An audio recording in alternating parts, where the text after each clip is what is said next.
सध्या बिहारमधल्या पटना येथील एका सरांची चर्चा सोशल मीडियावर मोठ्या प्रमाणावर पाहायला मिळते. कारण या सरांनी म्हणे नागरिकांना अल्प दरातील सेवा सुविधा देणारे एक रुग्णालय सुरू केलंय. ज्या रुग्णालयामध्ये 7 रुपयांमध्ये रक्त तपासणी, 25 रुपयांमध्ये ईसीजी, 35 ते 50 रुपयांदरम्यान एक्सरे आणि डायलिसिस सारख्या सेवा सुविधा नागरिकांना पुरवण्यात येतात. आणि त्यांच्या या कामाची दखल कळत देशातल्या सर्वोच्च असणाऱ्या संसदेत देखील त्यांच्या कामाचा उल्लेख झाला.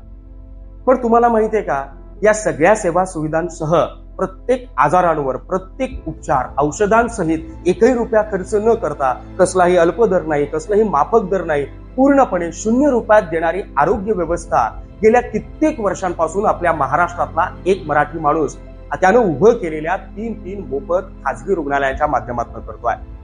या माणसाचं नाव आहे निलेश भगवान सांबरे.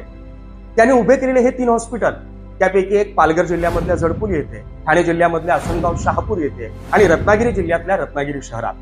या 3ही हॉस्पिटलमध्ये तुम्ही गेलात ना, तुम्हाला डायलिसिस रूम पाहायला मिळेल, एक्सरे सेंटर पाहायला मिळेल, सोनोग्राफी सेंटर पाहायला मिळेल. अद्ययावत बेडनं सज्ज असलेले हे 3ही रुग्णालय, तिथे तुम्हाला एक्सपर्ट डॉक्टर्स, वेल ट्रेन स्टाफ, चांगल्या दर्जाची स्वच्छता, या सगळ्या गोष्टी पाहायला मिळतील.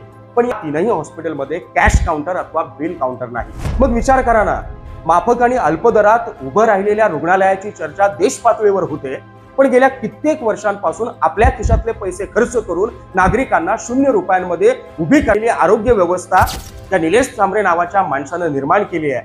त्या माणसाची चर्चा करण्यात आपण कमी पडलोय का?